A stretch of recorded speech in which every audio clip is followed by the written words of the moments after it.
learners, Miss Jane's here, and I'm here to help you with your first grade skills lesson. Today we're on Skills Unit 4, Lesson 15. And our objectives for today are to spell and write two-syllable words. That you'll do with your spelling test. Read and spell words with r, and or spellings. And we're going to read a story to answer some questions. We're going to get right started into our story today so we can spend some extra time on it.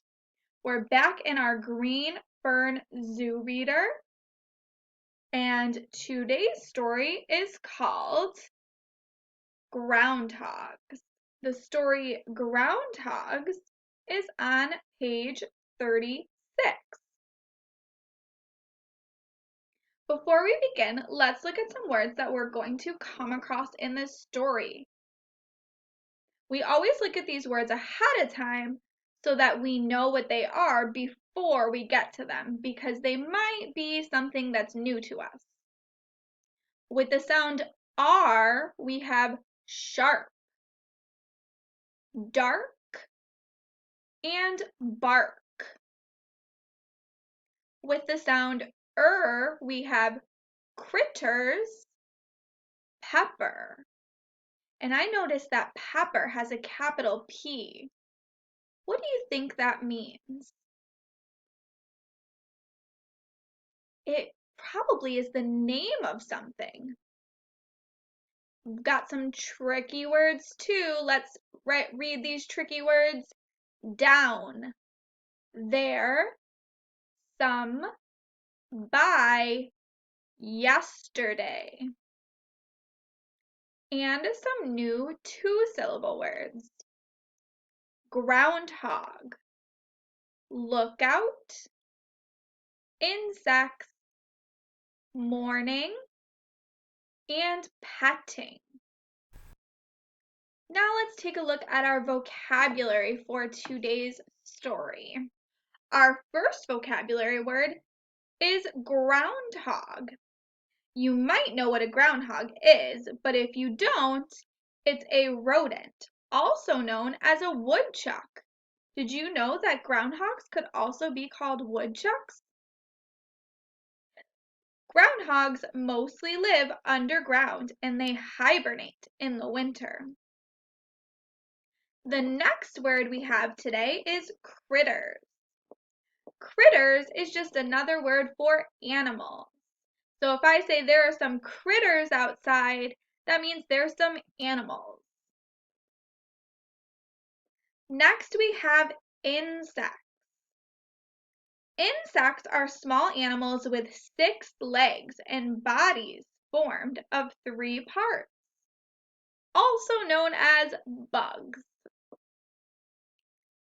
Pen. In this story, when we say pen, we're talking about a cage.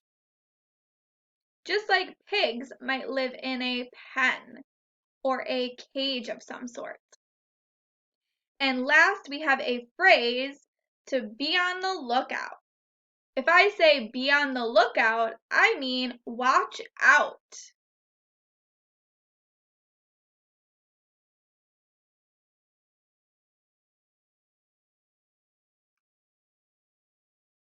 Today we're going to read our chapter to learn about groundhogs, what they look like, and what they like to eat. Let's go over to our story. The title of this story is Groundhogs. Right here at the top, I can see that because it's bigger than the rest of the story. And this is a heading. Headings tell us what the words following it are going to be about. So this says what groundhogs look like. So I know that these words are going to tell me what groundhogs look like. Here you can see a groundhog. Groundhogs have sharp claws that help them dig holes in the ground. They spend a lot of time down in those dark holes. And the caption under this picture says, groundhogs make their home in holes in the ground. Did you already know that? Well, if you didn't, that's a new fact for you. Remember, a fact is a true statement about something.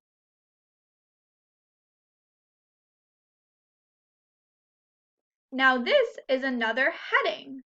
Food groundhogs like. That tells me that these words are going to describe what foods groundhogs like.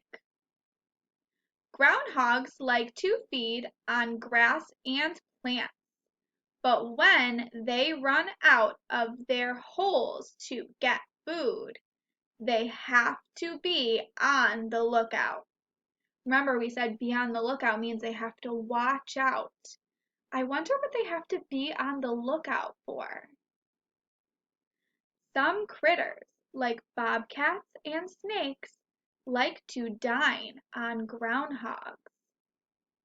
This groundhog here is sitting up to see if there is a snake or a bobcat close by. What does that mean that they like to dine on groundhogs? Yeah, they want to have them for dinner. They eat groundhogs. The caption of this picture says the groundhog is on the lookout for bobcats and snakes. And if we look at the picture, that's exactly what's happening here. He's looking around to make sure there are no predators. Oh, I have another heading here. More food groundhogs like. So this is going to tell me even more about the food groundhogs like. This groundhog is named Pepper. Oh, I was right. The capital P told me that this was going to be a name of something. It's the name of this groundhog. We feed her grass, tree bark, and insects. But the food that she likes best is corn. We found that out yesterday morning when she got out from her pen. We found her in the petting zoo. She ate a lot of the corn that was there for the ducks and hens. And the caption of this picture says, groundhogs like to munch on grass, tree bark, insects, and corn. So there's a few different things that groundhogs like to eat. And munch means they just like to chew on it. They like to eat it.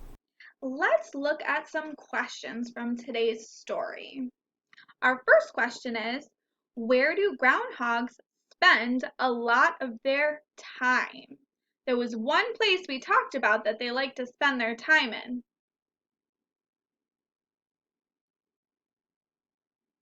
Groundhogs spend a lot of their time down in dark holes. They like to be underground. Why do groundhogs have to be on the lookout?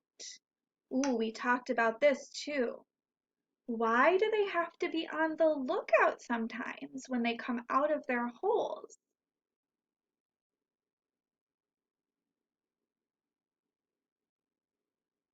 They have to be on the lookout because other animals might try to eat them, like bobcats or snakes. So they have to make sure they're looking around. And if they see one, they need to go and hide. Where do you think a groundhog might go if it saw a snake or a bobcat? What's a good hiding place?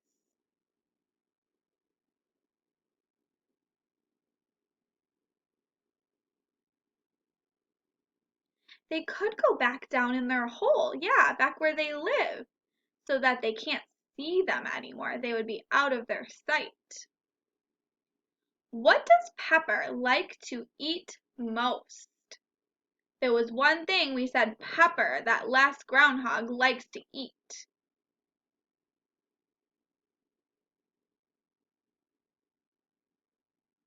She likes to eat corn most of all. Although the groundhogs eat other things, that groundhog liked to eat corn. We also said that groundhogs like to eat grass, tree bark, and insects. So there's a few different things that groundhogs like to munch on. The last thing we've got for today is our workbook page 15.2. And that's going to go back to some questions from today's story as well. I'm going to show you the story pages again so you can pause the video and reread it if you need to. So here is the first page. If you need to reread it, pause the video and read it now.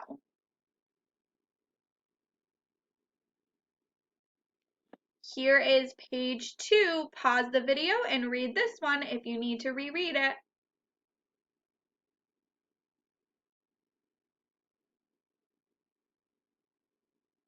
And here is the third page. Pause the video here if you need to read this page again. And you can always go back to this part of the video and look at the pages if you need to, or you can listen to me read it again. But let's look at today's page. It's titled Groundhogs, and all of these questions are from the story about groundhogs. Number 1 says, what do groundhogs use their claws for? Now, when we answer this question, we want to make sure we use a whole sentence. I don't want to see just one word. I don't want you to write digging. We want to write a whole sentence to tell what groundhogs use their claws for. We're becoming great writers, but we still need a lot of practice. So we can turn the question around and say, groundhogs use their claws for, and then write your answer. Make sure that at the beginning of your sentence you have a capital letter, and at the end of the sentence you have punctuation, usually a period. But you can copy right from the question, groundhogs use their claws for, and then write your answer. That's the best way to write a whole sentence, and you can look back to the question to help you. Do the same thing with number 2, number 3, and number 4. All of your teachers want to see whole sentences for these questions, so we can see how good of writers you really are. That's the last thing we've got for today. Great work, and I will see you tomorrow.